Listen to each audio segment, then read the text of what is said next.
Esse cântico nos leva à visão apocalíptica, o último livro da Bíblia, Revelação. E nós temos tratado nesses domingos de janeiro sobre o primeiro livro da Bíblia, Apocalipse, Gênesis. De Apocalipse voltamos para Gênesis.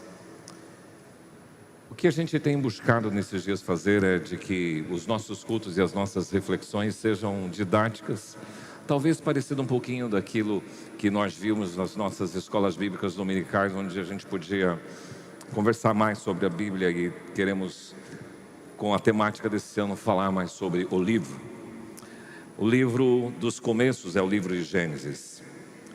A Bíblia é uma história sobre o lar. Jim Pollock, no seu livro Guardando o Lugar, é um livro que eu recomendo você ler, ele fala sobre isso. Toda a narrativa bíblica vai contar a história de um lar, e ele coloca em 3 divisões específicas: alocação, deslocação e realocação. A locação, quando Deus colocou o casal no jardim e viu que o Senhor, tudo era bom que Ele fez ali, um lugar especial, mas deu uma ordem, e vocês viram na semana passada que esse casal desobedeceu a ordem de Deus, e por isso eles foram deslocados do jardim. E até hoje toda a humanidade anda nômade, anda transeunte, anda por aí vagando como peregrino. E Deus então começa a projetar o plano de redenção para a realocação no lugar onde Deus sempre quis que você e eu estivéssemos. Por isso a Bíblia é uma história sobre o lar. Vocês que estão fazendo a leitura da Bíblia no plano anual, vocês estão passando já por algumas referências que muitos de vocês querem pular logo, porque as genealogias são um pouco chatas. Você vê aqueles nomes esquisitos, e fulano gerou Beltrano, Beltrano gerou Ciclano, e viveu tantos anos e morreu. E fala, que esquisito, para que eu tenho que ficar lendo essas genealogias, essas referências sem fins? E eu queria dizer para vocês que as genealogias são importantes para você conhecer as origens. As genealogias na Bíblia te trazem informações sobre a descendência. As genealogias na Bíblia, elas ajudam você a perceber o significado de nomes, porque todo nome tem um significado. Faz você conhecer os ancestrais e as histórias. Então, não pule as genealogias. Eu quero mostrar 5 telas sobre as genealogias do livro de Gênesis. A primeira é a descendência de Adão, e você pode ver aqui esta imagem. Adão com Eva geraram Abel e Caim, e depois outros filhos e filhas, mas geraram também Sete. E da descendência de Adão, essa linhagem é importante. Sete gerou Enos, Enos Cainã, Maalalel, Jared, Enoque, Matusalém, Lameque, e Lameque gerou Noé. E você então, no livro de Gênesis, vai perceber que Noé teve 3 filhos, que são Sem, Cão e Jafé.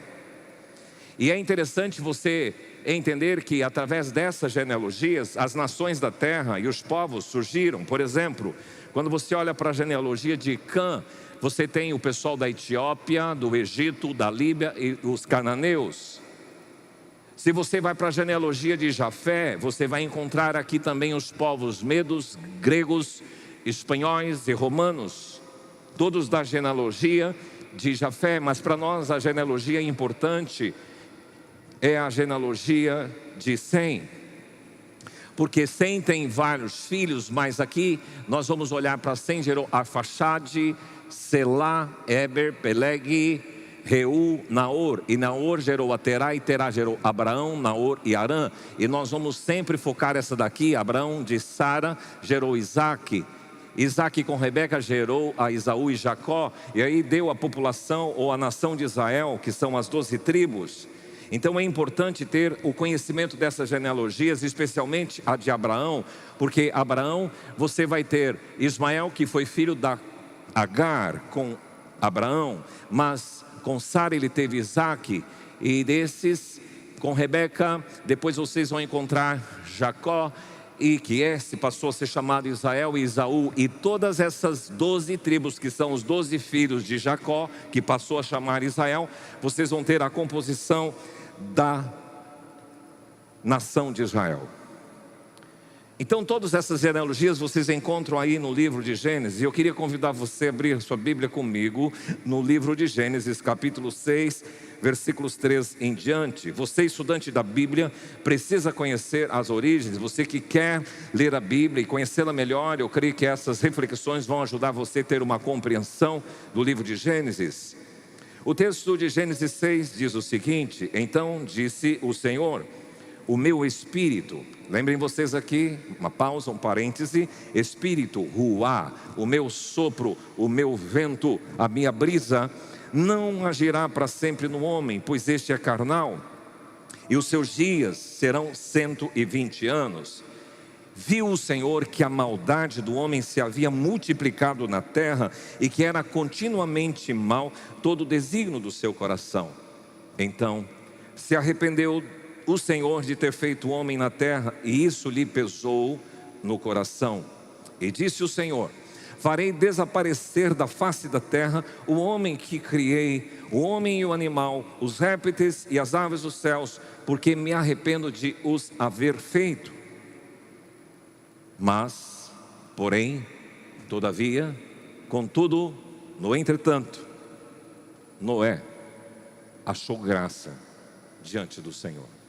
Pai, que a Tua palavra nos inspire nesta noite, que o ruá, o Teu Espírito, passeie nas nossas mentes, nas nossas imaginações, no nosso coração e neste ambiente, e faz calar toda voz contrária, que não seja a voz do Teu Espírito nesse recinto, neste lugar.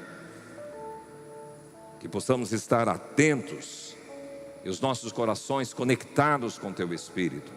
Assim pedimos em nome de Jesus, amém. No texto que lemos, Deus dá o seu parecer sobre o que Ele mesmo fez. Ele criou todas as coisas de forma maravilhosa, aprazível, mas a desobediência daquele casal e o que derivou dali trouxe uma tristeza e uma angústia no coração do Senhor, e há uma percepção bem clara nesse texto do desgosto. Agora, nesse verso 8 que vocês leram comigo, porém Noé achou graça diante do Senhor, mostra o modus operandi de Deus em toda a história.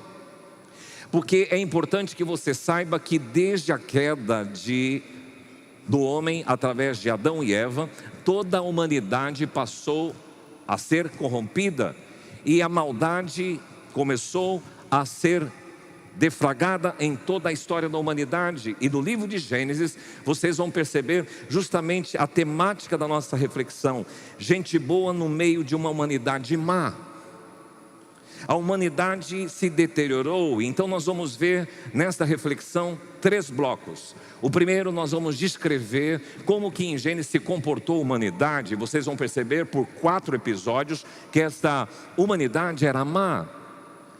Mas no segundo episódio, segundo bloco, eu quero pensar com vocês sobre, nesse período, desses momentos de iniquidade e maldade na humanidade, Deus sempre pensando alguns personagens e algumas pessoas, gente boa, pessoas que agradaram o coração dele. E esse modus operandi de Deus atuar ainda não mudou, porque não só no livro de Gênesis você vai conhecer homens como Abel, como Enoque, como Noé, como Abraão, mas durante todo o Velho Testamento você vai conhecer homens como Moisés, como Jó, como Davi, Salomão e como Esdras e Neemias, que foram homens pensados na história, gente boa, pela conduta, pelo que faziam, pela postura. E o terceiro bloco, eu quero trabalhar um pouquinho com uma lupa maior sobre a vida de Abraão. Comecemos com os episódios que descrevem uma humanidade má no livro de Gênesis. Na verdade, é um retrato da humanidade que Deus tirou no livro de Gênesis. Salomão já escrevera que Deus fez o homem reto, mas ele se meteu em muitas astúcias, em muitas complicações. Deus não fez o homem assim, o homem que foi atrás disso. Paulo, muito tempo depois, ele reafirmou assim que os homens perversos e impostores irão de mal a pior. Então, desde a queda até hoje, e vai durar enquanto estiver fôlego de vida na terra, essa humanidade má. Então, a condição da natureza humana depois da queda, essa condição maligna, ela aflorou, as coisas degringolaram, o comportamento humano foi de mal a pior, e a gente vê isso no primeiro episódio, o assassinato de Abel. Interessante que Deus deu a Eva e Adão 2 filhos, um se tornou lavrador, que foi Caim, e outro se tornou pastor de ovelhas, que foi Abel. A Bíblia diz que aconteceu que no fim dos tempos, está registrado em Gênesis 4,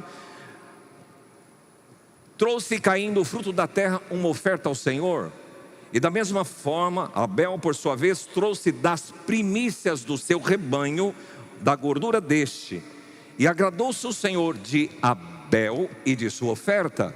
Porém, continua o texto bíblico, ao passo que de Caim, Deus não se agradou dele e nem da sua oferta.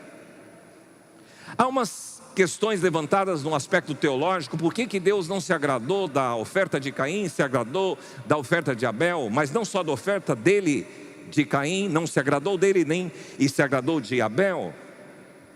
Alguns estudiosos questionam, será que porque Caim ofereceu frutos da terra e para ser um sacrifício viável e aceito por Deus tem que ser feito através de sacrifício de animais, como foi feito com o de Abel?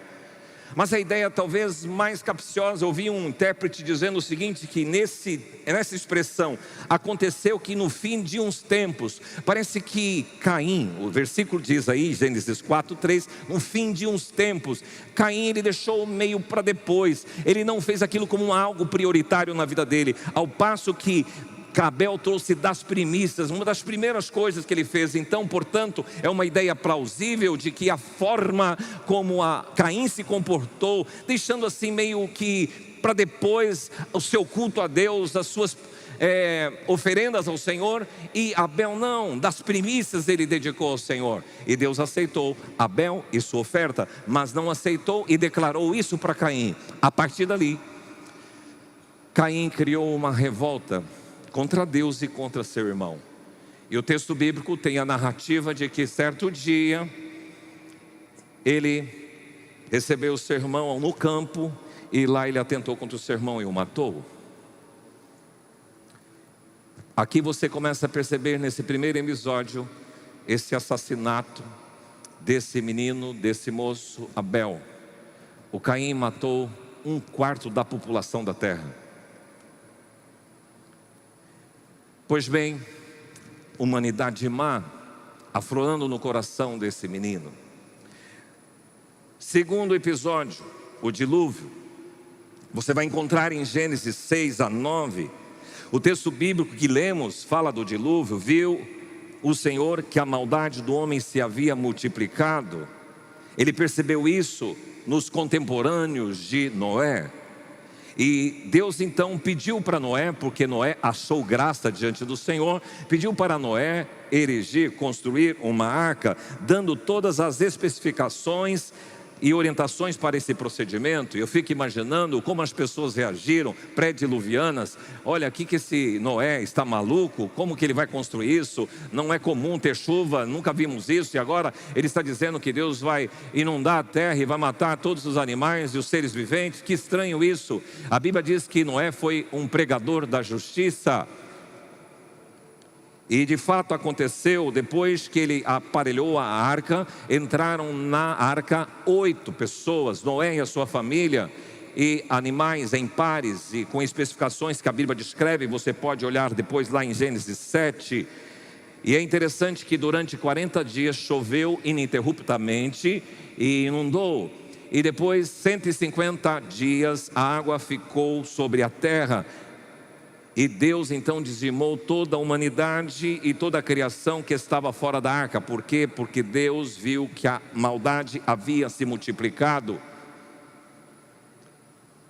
Pois bem, Situação de Caim, situação do dilúvio, mas tem uma terceira coisa na narrativa de Gênesis que demonstra o crescente da maldade humana. Está lá em Gênesis 11, a Torre de Babel. O texto bíblico diz que havia em toda a terra uma só língua e uma só maneira de falar, e esses moradores da região do Oriente, chamados Sinar, de repente eles disseram assim: vamos nos reunir e construir um zigurate, uma torre, para que o topo dessa torre chegue até o céu, e faremos o nosso nome célebre em toda a terra. E Deus disse então lá no céu: vinde e vamos ver o que está acontecendo e vamos confundir essa linguagem, porque nunca foi o nosso propósito fazer com que as pessoas ostentem, fazer com que as pessoas concentrem. Nós queremos que essas pessoas povoem a terra, e Deus veio e interferiu a ponto de confundir a língua daquelas pessoas, e a partir dali surgiram as línguas das nações da terra. Deus entra com juízo. E curiosamente parece que esse espírito de Babel permanece nos dias atuais, porque tem muita gente que se acha, muita gente que quer fazer o seu nome célebre. Eu percebi um pouco disso num país da modernidade, que é Dubai. Nós queremos ter o melhor hotel, nós queremos ser o país mais chique, nós queremos ser o país com o melhor turismo, nós queremos ser, o nosso nome tem que ser célebre. E Deus interviu. Então há maldade em Caim, há maldade nos pré-diluvianos, há maldade nos moradores de Sinar. E por último, o texto de Gênesis nos fala de Sodoma e Gomorra.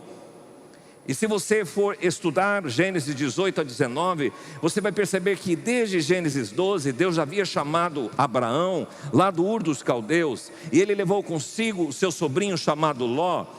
E eles então foram para a terra prometida que Deus mostrara a eles. Mas nesse percurso, Ló cresceu junto com seus pastores e os seus rebanhos, da mesma forma Abraão. E houve um conflito entre os pastores de Abraão e os pastores de Ló.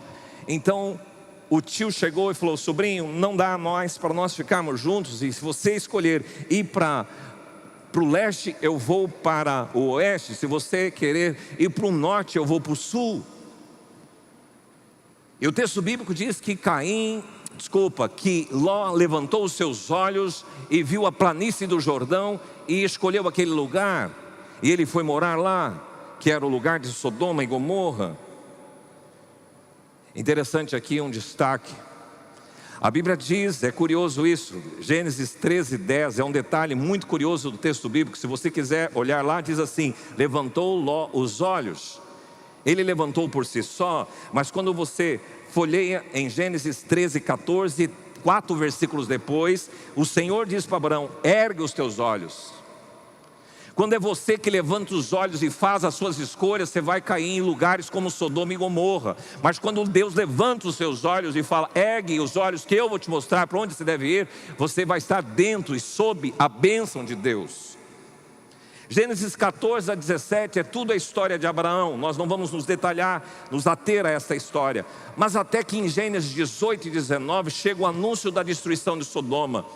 Anjos comparecem onde Abraão habitava e diz que iria destruir Sodoma, porque a maldade daquele povo havia chegado ao trono de Deus. E Abraão intercede porque ele sabia que o sobrinho dele estava lá. Mas escuta, se tivermos lá 50 justos, o Senhor vai destruir aquela cidade? Não, não vou. Mas se tiver 40 justos, também não vou. Se tiver 30, e ele foi falando até chegar 10 justos, eu não vou destruir se naquela cidade tiver 10 justos. E não tinha, porque a humanidade corrompida em Sodoma e Gomorra, e Deus destruiu. É importante que vocês percebam que quando os anjos chegam para a casa de Ló, os moradores e os habitantes de Sodoma cercam a casa de Ló: traga esses homens para fora, nós queremos abusar deles. É desta forma como a situação da cidade estava. Inclusive você já deve ter ouvido o termo sodomia. Paulo utiliza isso na Bíblia, lá em Coríntios 6:9, diz que não vai herdar o reino dos céus os sodomitas, que são os praticantes do homossexualismo. Então desde a época de Sodoma, e agora Paulo também diz. Então a perversão sexual na cidade de Sodoma era visível, era pública. a ponto disso influenciar, porque depois que Ló saiu com a sua esposa e com suas 2 filhas, e a mulher olhou para trás e se tornou estátua de sal, ele seguiu adiante com as suas 2 filhas. Sabe o que as filhas fizeram? Um dia embebedaram o pai e dormiram. Uma noite, uma dormiu com o pai, na outra noite a outra dormiu com o pai e cometeram o incesto. Onde é que elas aprenderam isso? Sodoma. Então, o aumento da iniquidade evolutivamente percebida nas Escrituras chegou em Caim, depois veio para o dilúvio, depois veio para a Torre de Babel, e agora vocês estão chegando em Sodoma e Gomorra. Mas mais do que um pecado de Sodoma e Gomorra ser pecado de perversão sexual, você encontra também em Ezequiel 16:49, eis que esta foi a iniquidade, o pecado de Sodoma: soberba, fartura de pão e próspera tranquilidade teve ela e suas filhas, mas nunca amparou o pobre e necessitado. Uma negligência social de uma sociedade demonstra também a malignidade do coração das pessoas. Na verdade, há uma cota de iniquidade que Deus tolera. Passou daquela cota, Ele intervém com juízo. Se você quiser conferir isso e com amparo bíblico, Gênesis 15:16 diz o seguinte: na 4ª geração tornarão para aqui, porque não se encheu ainda a medida de iniquidade dos amorreus.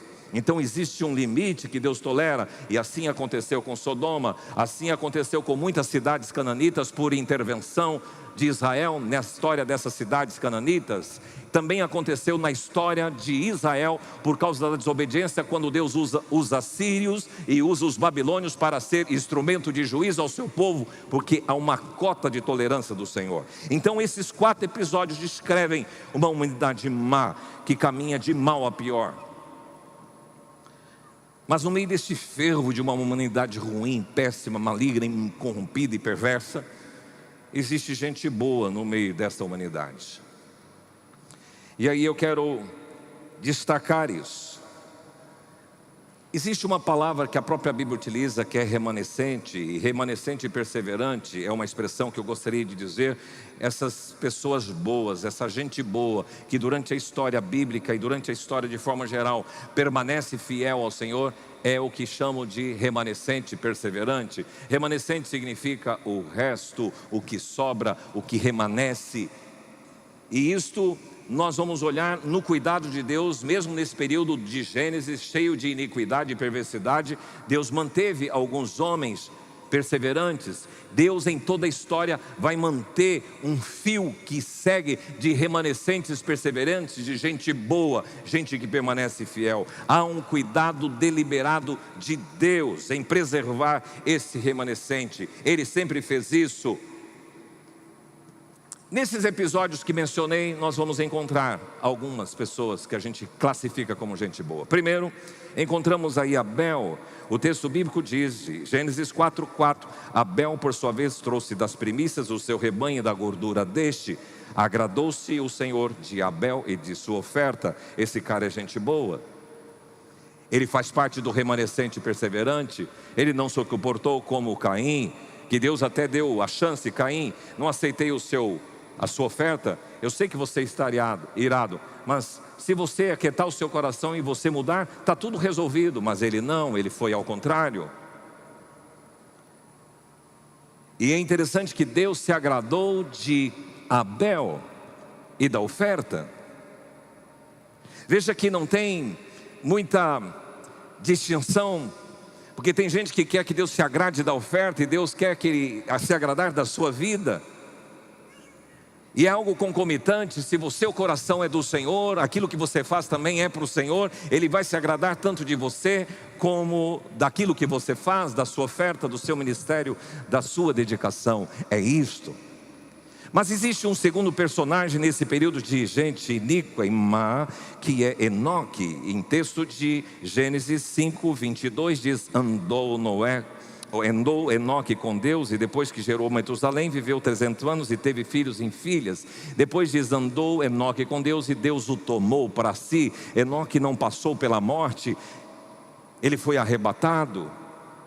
Mas é interessante essa expressão de que Enoque andou com Deus. Há uma canção das crianças: é muito bom ter Jesus no coração. Andar com Ele, juntinho dEle, é muito bom ter Jesus no coração. Andar com Deus é andar seguindo os seus preceitos, é andar seguindo os seus estatutos, os seus juízos, obediente à sua palavra. Isso significa andar com Deus, é andar de forma agradecida, acordar, Senhor, muito obrigado, é dormir, Senhor, muito obrigado, é andar na palavra, é ter comunhão com a palavra, é desfrutar do seu amor, é ter comunhão com o Espírito Santo, esse ruá, que Ele mesmo disse que não agiria mais para sempre no homem, mas através do dia de Pentecostes o Espírito veio para permanecer na sua vida, se você assim o quiser. Então andar com Deus é desfrutar da comunhão com o Espírito e comunhão com a sua palavra. Mas tem um terceiro personagem, e aí nós vamos para a vida de Noé. O texto bíblico diz, de Gênesis 6:9, a história de Noé: era um homem justo e íntegro entre os seus contemporâneos, e Noé andava com Deus. Perceba os predicativos e a qualidade desse homem. Ele era justo, quer dizer correto, certo, honesto, que faz o que é lícito.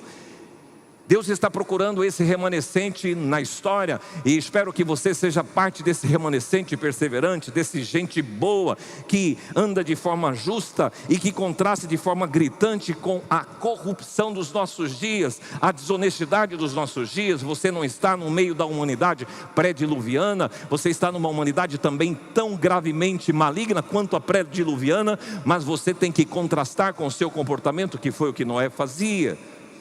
Um homem íntegro, o texto bíblico diz, íntegro significa completo, alguém saudável, alguém inteiro, que anda de acordo com a verdade. E aí deriva a palavra integridade.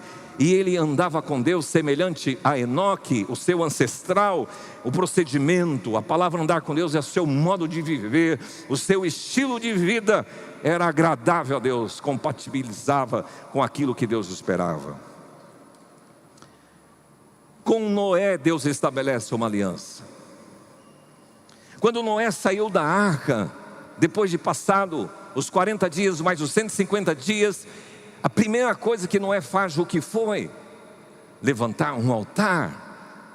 Isso é andar com Deus, é uma pessoa que Deus ocupa o lugar central da sua vida e da sua existência. Isso é gente boa diante de uma comunidade, de uma humanidade má. E o último, aqui nós destacamos Abraão. O texto de Tiago 2:23 diz: e se cumpriu a escritura, a qual diz, ora, Abraão creu em Deus, e isso lhe foi imputado para a justiça, e ele foi chamado amigo de Deus. Por quem ele foi chamado de amigo de Deus? Eu estava fazendo essa pesquisa bíblica e encontrei o rei Josafá. Isso está registrado lá no livro de Crônicas, o segundo livro, capítulo 20, versículo 7. Josafá dizendo: porventura, ó nosso Deus, não lançaste fora os moradores desta terra diante do teu povo de Israel, e não adeste para sempre a posteridade, a descendência de Abraão, teu amigo? Então havia um conceito na história de Israel, que esse tal de Abraão era amigo de Deus. E agora Tiago faz menção, ele foi chamado de amigo de Deus. Isso é gente boa. Quem são os amigos de Deus? Se você olhar para a resposta de Jesus, ele diz lá em João 15:14, vocês vão ser meus amigos se vocês fizerem o que eu vos mando. Para ser amigo de Deus, para ser gente boa, você precisa andar na obediência. Não adianta ter uma vida torta, não adianta desconhecer as Escrituras ou conhecer as Escrituras e desobedecer, e você quer ser amigo de Deus. O amigo de Deus, ele anda com Deus, ele obedece a Deus, e Jesus declara isso, e aos seus amigos ele demonstra o seu favor, e a própria palavra do Senhor diz isso. Esses são exemplos de gente boa no meio de uma humanidade má. Agora vamos olhar para a vida desse Abraão, amigo de Deus, com um pouquinho mais de detalhes. Abraão, a história dele se remonta ao ano 2000 antes de Cristo. Ele nasceu em Ur da Caldeia, lá dos caldeus, aqui nessa região. E na história dele, você vai perceber que o nome dele primeiro era Abraão, ou Abrão, que significa pai exaltado, mas Abraão é plural, pai de uma multidão, chefe de multidão. Agora, lembra-se dos moradores da Torre de Babel, lá de Sinar, que era dessa região de Abraão. Vamos fazer o nosso nome célebre. Eles queriam se tornar famosos, mas para Abraão, que Deus diz, Gênesis 12:1 ou 12:2, Abraão, de ti farei uma grande nação e te abençoarei e te engrandecerei o nome. Abraão tem duas experiências interessantes, uma com seu sobrinho e uma com os moradores de Sinar. Com seu sobrinho, ele nem esperou o tio mais velho escolher primeiro, ele escolheu e levantou os olhos, mas Deus diz, agora levante os seus olhos. Com os moradores de Sinar, eles disseram, vamos fazer o nosso nome engrandecido e famoso e célebre. Mas foi para Abraão que Deus diz, eu vou engrandecer o seu nome. Este amigo de Deus tem essas características. E aqui a gente pode perceber que esse remanescente perseverante, esse gente boa que está na história, são aqueles que a palavra de Deus diz através de Davi, no Salmo 16, ele diz assim, quanto aos santos que há na terra, eles são os notáveis, nos quais eu tenho todo o meu prazer. Então desde Abel, Enoque, Noé, Abraão, Moisés, Davi, Deus sempre levantou um naipe de gente que são os notáveis, são os santos que há na terra para viver numa geração perversa e maligna. E Hebreus descreve assim que esses homens são tão fenomenais no comportamento na vida deles, que ele descreve que são homens o mundo não merecia. O texto bíblico diz homens dos quais o mundo não era digno. Gente boa é assim. Agora tem 5 características de Abraão que eu queria destacar e fechar a nossa reflexão. Primeira coisa, Abraão como gente boa foi obediente, como os outros também, Enoque, Noé, Abel e esses que mencionei. Obediente em 2 aspectos. Primeiro, quando do seu chamado. O texto de Gênesis 12 diz, sai da tua terra e da tua parentela. E no 12:4 diz, partiu pois Abraão. Eu sei que diante de orientações da palavra de Deus, você muitas vezes fica titubeando, duvidando, questionando, procrastinando, contendendo, hesitando. Mas partiu diante de uma ordem. Na pregação de Estevão, lá no livro de Atos, capítulo 7, quando ele está diante do templo e falando sobre a história, ele faz uma declaração, o Deus da glória apareceu a Abraão, nosso pai, quando estava na Mesopotâmia, antes de habitar em Harã. Então, o que Estevão nos dá de informação é algo curioso. Ele estava em Ur dos Caldeus, Abraão estava aqui, e Deus ia levar para uma terra prometida que era para cá. Só que Abraão parou aqui, e Deus então dá uma segunda chance para Abraão. Abraão, não é para ficar em Harã, é para você continuar na terra que eu vou te mostrar. Mas ele deteve e parou em Harã. A obediência ela é muito importante na vida de um homem, e Abraão então voltou no seu projeto. E a obediência é uma característica muito linda, não só por esse chamado, mas em segundo lugar, porque Deus pediu para ele algo muito precioso agora. Você teve com quase 100 anos esse menino chamado Isaac, e eu sei que o seu amor é profundo por essa criança, mas eu quero esse teu filho. Sabe que muitas vezes Deus precisa tocar em algumas áreas nobres na nossa vida, porque você tem colocado algumas coisas no lugar de Deus. Às vezes a tua família, o teu filho, o teu carro, a tua propriedade, os teus bens, o teu status quo, a sua profissão, a sua realização profissional está acima de Deus na sua vida.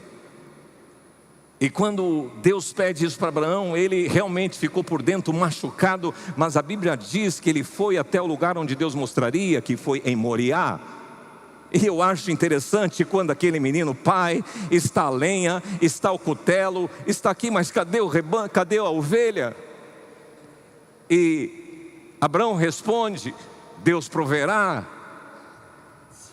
Sabe que muitas coisas têm ocupado no meu coração, no seu coração, o lugar de Deus, isso leva você a ter uma vida desobediente. Há muitos anos atrás, no encontro de pastores em Águas de Lindóia, o pregador estava mostrando para nós que tem dois tipos de espiritualidade: a espiritualidade cristã e a espiritualidade demoníaca. A cristã é aquela que você serve a Deus por quem Ele é. A demoníaca é que você serve a Deus por aquilo que Ele faz. E Satanás vive apostando com Deus. Quando Deus chega para Satanás e diz: você viu meu servo Jó, homem reto, íntegro e que se desvia do mal?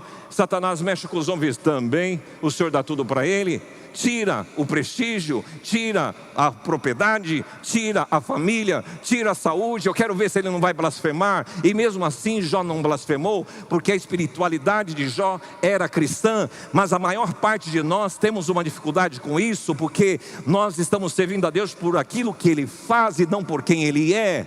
E naquele dia eu fui confrontado: se Deus tirasse a minha saúde, se Deus tirasse a minha posição, o que eu tenho, que é pouco, se tirasse o meu filho, eu continuaria servindo a Deus? Eu fui confrontado na minha espiritualidade para aferir que há uma tendência no nosso coração de ter uma espiritualidade mais demoníaca do que cristã. E Satanás vive apostando sobre isso. Mas Abraão também tem um destaque interessante, que ele foi muito determinado, porque ele tinha 75 anos quando ele saiu de Ur dos Caldeus.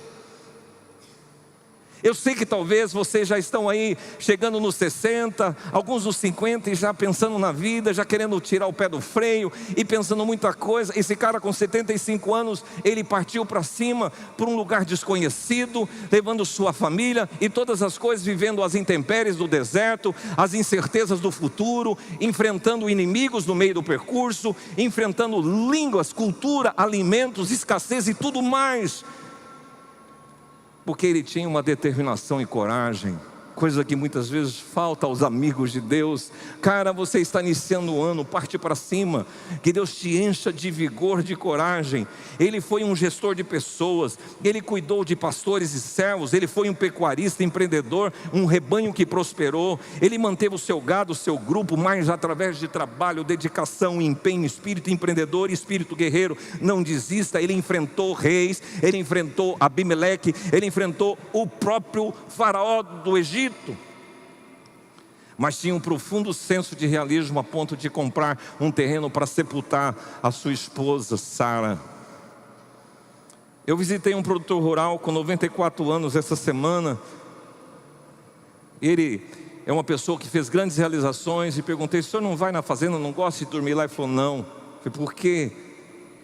Porque quando eu era jovem, eu fiquei alguns dias naquele lugar e eu não conseguia enxergar uma pessoa. Eu fiquei sozinho, tendo que cuidar de todas aquelas coisas. Eu não conversava com ninguém, então aquilo me entristece o meu coração. Ele superou, ele venceu, mas aquilo é um machucado no seu coração. Cara, Abraão me chama a atenção, que essa pessoa que tem projeto, que Deus dá promessas e que ele teve que ter paciência para chegar até o final, porque o texto de Hebreus declara: e assim, depois de esperar com paciência, alcançou Abraão o que Deus lhe havia prometido. Aguarde, mas vá com garra, vá com determinação. O amigo de Deus, a gente boa, a pessoa que é remanescente e perseverante, ela é obediente, ela é determinada. Mas outra coisa, Abraão era crente. Não estou dizendo crente porque ele cria em um Deus qualquer, ele cria no Deus vivo e verdadeiro. Dois aspectos para mim de Abraão que demonstram isso. Onde Abraão ia, ele chegava e levantava um altar. Ele fez isso nos carvalhais de Manre, ele fez isso em Betel, ele fez isso em Siquém, ele fez isso em Moriá. Abraão me ensina que para ser amigo de Deus e andar com Deus, é preciso, onde você for, levantar altar. Receber um carro novo, levanta um altar. Foi morar numa casa nova, levanta um altar. Já fizemos isso, eu, Né e João Gabriel, em alguns lugares onde tínhamos um terreno que seria a nossa casa e nós tivemos a oportunidade de construir. A primeira coisa era levantar um altar. Senhor, nesse terreno, nos 4 cantos nós abençoamos. Aqui neste lugar, antes de começar essa construção, quando compramos esse terreno, tivemos um movimento de oração, levantamos um altar aqui nos 4 cantos desse terreno e levantamos um altar. Ser crente é levantar altar. Onde você estiver, no seu escritório, levante o altar. Deus está aqui. Se for for lá na sua oficina, levante um altar. Na sua casa, no seu condomínio, levante um altar.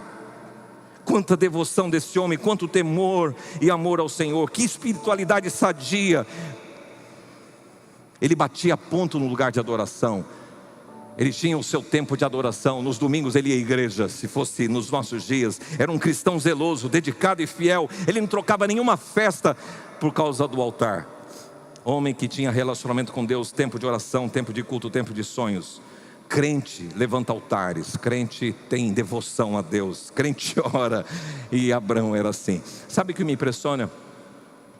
Que quando Isaac foi esperar a sua esposa que vinha, diz o texto que ele saiu para o campo e meditava para orar. Com quem que ele aprendeu isso? Com quem que Isaac aprendeu? Com seu pai, crente. Mas também, além de ser alguém que levanta altares, era um homem de fé, porque ele se apegou nas promessas. E você se recorda que o texto de Tiago 5,23, que diz que Abraão creu em Deus.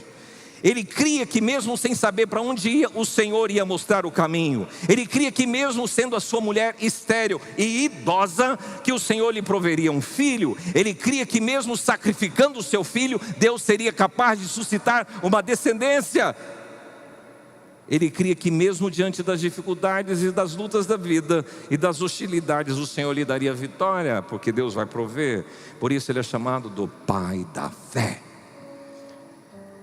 Penúltimo, era alguém hospitaleiro. Aqui me encanta quando você folheia em Gênesis 18, diz o texto bíblico que apareceu o Senhor Abraão nos carvalhais de Mamre, quando ele estava sentado na entrada da tenda, na maior calor do dia. E levantou ele os olhos e viu 3 homens de pé na frente dele, e vendo-os ele correu até a entrada da porta da tenda e prostrou-se em terra e disse: Senhor Deus, se eu acho mercê em tua presença, rogo-te que não passes o teu servo, fica aqui comigo. Traga-se um pouco d'água, vamos lavar os seus pés e repousai debaixo daquela árvore, naquela rede tranquila para vocês descansarem. E eu vou trazer um bocado de pão e vocês vão refazer as forças.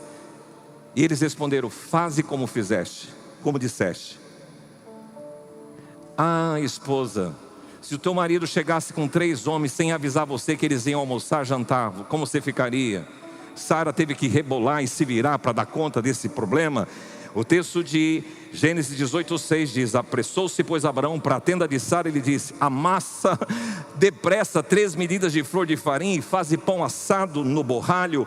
Abraão, por sua vez, correu até o gado, onde estava o rebanho, tomou um novilho tenro, novo e bom, e deu ao criado, que se apressou em preparar. Tomou também coalhada e leite e o novilho que mandara preparar, e pôs tudo diante desses 3 hóspedes, e permaneceu de pé junto a eles debaixo da árvore, e eles comeram. Uma coisa bonita nas pessoas que são amigas de Deus, em gente boa na história, são pessoas hospitaleiras, que têm prazer em acolher, são corações dilatados que querem receber pessoas, que querem falar o amor de Jesus. Eu tenho aprendido com uma vizinha que eu tenho lá no condomínio, que é membro dessa igreja, a Rose, e onde ela vai, ela fala abertamente assim, ela acolhe, ela agrega, ela recebe pessoas. Você, meu irmão, e eu somos desafiados a fazer isso, a pegar a sua casa. Nem as nossas casas hoje são próprias, a gente faz casas tão pequenininhas para não receber ninguém. E essa ideia, ela não fala dos amigos de Deus, porque os amigos de Deus são Lázaro, Marta e Maria, que tem uma casa gostosa para Jesus chegar e deitar na almofada e comer um bolinho frito de chuva. E por fim, Abraão era fiel. O texto bíblico diz que ele agiu com justiça, firme na promessa, confiando sempre no que Deus esperava. E uma coisa que foi lida aqui pelo pastor Mário, quando ele encontrou com Melquisedeque, rei de Salém, ele deu o dízimo de tudo que tinha. Fidelidade na mordomia.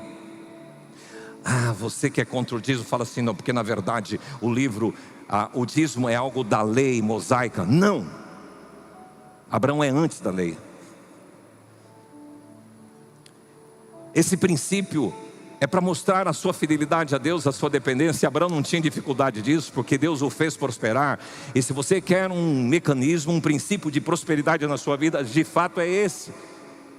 Devolva ao Senhor a sua 10ª parte Deus não precisa dos seus 10%, não vai fazer diferença para Deus, mas para você vai fazer diferença, porque você vai estar experimentando da sua fidelidade para com Deus. E tem gente que é mesquinha nisso. Por isso o salmista 116 diz que darei ao Senhor por todos os benefícios para comigo. E uma das respostas é oferecer-te sacrifícios de ações de graça. E aí entram as ofertas, a gratidão por tudo que Deus tem feito pela minha vida. Gente boa no meio de uma humanidade má. A história continua. Passou por Abel, por Enoque, por Noé, por Abrão, o amigo obediente, o amigo fiel, o amigo hospitaleiro. Mas você vai encontrar homens que Deus achou graça, como José. Tudo que ele fazia Deus prosperava, como Samuel, como Davi, como Moisés, como Salomão, como Esdras, como Neemias. Deus na história sempre vai reservar um remanescente perseverante de gente boa. Eu espero que Ele encontre você nesse percurso da história. No meio de uma humanidade má, Deus vai encontrar gente boa. Que a sua vida possa agradar o coração de Deus. Que você possa ter o favor de Deus na sua casa. Que o Senhor olhe para a sua vida e diz: e o Edson achou graça diante do Senhor, a Maria achou graça diante do Senhor, José, e assim por diante. Coloque-se em pé.